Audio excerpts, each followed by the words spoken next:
Thank you so much for clicking the link to watch this video. I am Bibi Johnson. Please discard the noise in the background. Some artisans are working downstairs in the house, so please forgive the noise. I'm going to be talking about 4 practical ways to have zero money worries as a single lady. These are tips that have actually worked for me. So it's not something I'm just saying because I'm looking for what to say or because I read it in some book or some paper. This is what has worked for me and can work for you if you take it seriously. Don't forget to subscribe if you are new here, and do not forget to follow me on IG. I'll be releasing very amazing and interesting content from now on, so please stay tuned. Let's get right into the video. You know, it is not entirely possible to have total control of your finances because, of course, there will be some emergency situations, but 70% of the time, 80% of the time, you are in total control of what you do with your money. Remember, you're a single girl, you have no kids, there is no husband to take care of, it's just you. And you want to be married to a rich husband? Then get ready to be a rich wife. If you follow these 4 practical tips that I'll be giving you. So the first is budgeting. Some would say that diamonds are a girl's best friend, but for a single lady, a carefully planned budget is her best companion. A budget is simply a well-written down plan of your monthly expenses or your weekly expenses. Ideally, you should be able to account for every naira that goes in and out of your account, whether it's for fixed expenses like your housing or an occasional splurge. If you've never written a budget before, tracking your expenses daily is a good place to start, and I'll tell you how.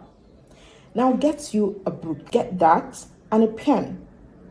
Every day, write down what you spend your money on. At the end of the day, total it and calculate how much you spent in a day. Then if it's for the week and you want to plan ahead, it's okay to write down everything you want to do for the week and write down the amounts that it would cost you and total it. Seeing your spending habits in black and white is truly an eye-opener.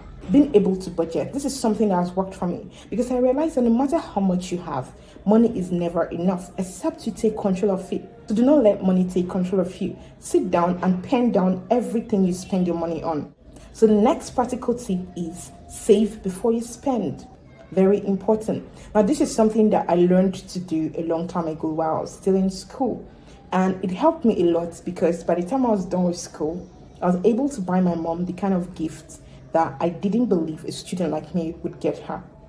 Trust me, I don't want to talk about that. That would make a video for another day. But she was super excited, but she asked me, how did you get such kind of money? Of course, I was saving before I spent. Now, what I did recently, I opened a second bank account. So what I do is that every time my parents send money to me, every time I get paid at my job, or anytime someone sends money or says, oh, take this for gift, take this for this, I put 70% away to savings. Yes, you heard that right. I'm not interested in living an extravagant lifestyle or trying to impress anybody. I'm building for my future. That's what I do. If 150,000 comes into your account, put 100 away, or 120 away, or 110 away, depending on what you have to do with money. And then you could have the rest for yourself. Remember, the other money is still for you, but it's in savings, so there's really no loss. Discipline yourself this way and you see your net worth increasing. Of course, your net worth, I said. The third point, practical point, is make plans ahead. Do not be taken unawares. Now, this will really come handy for those of you who like adventure, you like to travel, you like to do 1 or 2 things. It doesn't matter if it means getting yourself a phone, getting yourself a set of clothes, paying for that symposium, attending that seminar, or just on your bucket list like a goal. It's great to plan ahead. This is something I do every time I come back to Nigeria and I need to fly down, maybe from Lagos back home. If there's a seminar and I need to attend, if there's an event and I need to be there, I usually make my plans ahead. And this is how I do it. In terms of getting a plane ticket or booking a plane ticket to where I want to be, what I do is 2 months to the time, I make that plan, I save up for it. Already, so remember, I already had savings aside, so it's not about and last minute saving that I know. So I've been saving. So what I do is 2 months ahead of the time, I'm already planning. Do I need to save some more so that when I take some kind of money out of my savings, I'm not entirely broke and stranded? So I calculate how much would this cost. Am I getting gifts for my loved ones? Am I taking a tour? Everything is properly penned and planned out. Remember, that's why I started from budgeting, and then I said save before you spend, and now we are on planning ahead. And then for my plane tickets, what I do is that I buy them 3 to 4 weeks ahead of the time. In that way, I'm getting the cheapest possible fee for my plane ticket. Of course, if you're going to be booking your flight 2 days at a time, or a week to even the time, you'll be getting it for more expensive than if you'd booked 4 to 5 weeks ahead. I know that's a long time, but I do that a lot because I want to get the best price possible. And it has never failed. So it doesn't affect my expenses or my budget because I've planned ahead and have saved towards it. Now, do not get me wrong. It's okay to want to have that bag. It's okay to want to have that shoe. Remember to prioritize your needs and your wants. Your needs are those things that you can't do without, are those things that are very important for you to do, like getting your gas refilled, paying your house rent, your light bill, getting some food stuff from the market, paying your tithes. These are your needs. You cannot do without them. And then your wants are this. Maybe you just want another shoe because you're tired of the old ones, or maybe you just want to get that pizza, that shawarma, or you just want to have some ice cream, or you just want to have whatever it is. These things are your wants that you could think about the next day, and then you don't want them no more. Those are your wants. And it's okay once in a while to spoil yourself, but make sure that you've been faithful to budgeting and saving before you reward yourself with that occasional splurge. On the fourth practical tip is monetize your skill, hobby, or talent. Monetize. Find a way to make money out of something. There is something you do very well. There is something about you. There is a Wonder Woman in you that it's irresistible to the world.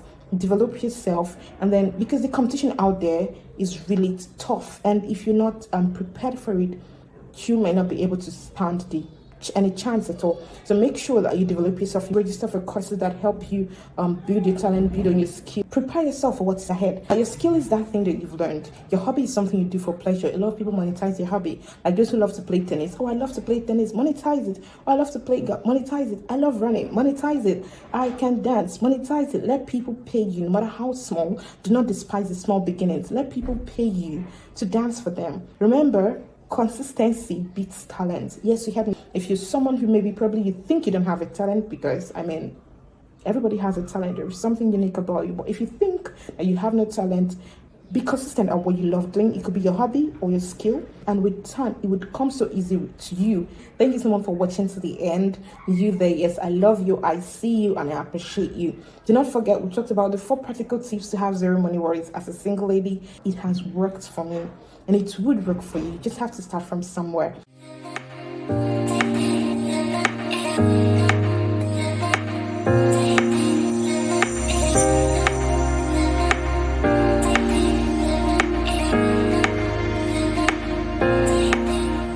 First, budget. You cannot underestimate budgeting. Helping you to track your expenses. It's very important. If you are a person that normally does a lot of online shopping, you can do something in your app that helps you get every month your statement of account for the month. You could also put a limit to your spending. You could also there's this app that also helps you to save every time you spend. Okay, or you could just have a second bank account where you can put money away into. You have to save first before you can start investing. So even if it means even if you want to do certain sorts of investment, it's okay to first of all save, put money aside for that big investment, and make sure that you are informed while taking your investment decision. I talked about save before you spend. I think I've touched that. And then third practical tip, I talked about making plans ahead. Don't let things hit you suddenly like, oh my God, I wasn't ready for this. Don't be stranded. Don't be in a position where you have to borrow money from people or you have to borrow money from friends. And then lastly, I talked about monetizing your skill, your hobby, or your talent. That will be it for this video. And I'm grateful that you're here today. So do not forget to like this video. Do not forget to subscribe. Do not also forget to follow me on IG, and I'll follow right back. Thank you so much for being with us. Do have a great day.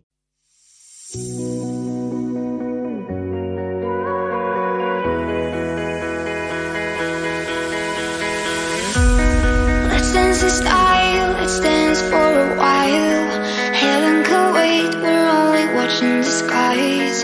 Hoping for the best, but expecting the worst. Are you gonna drop the bomb or not?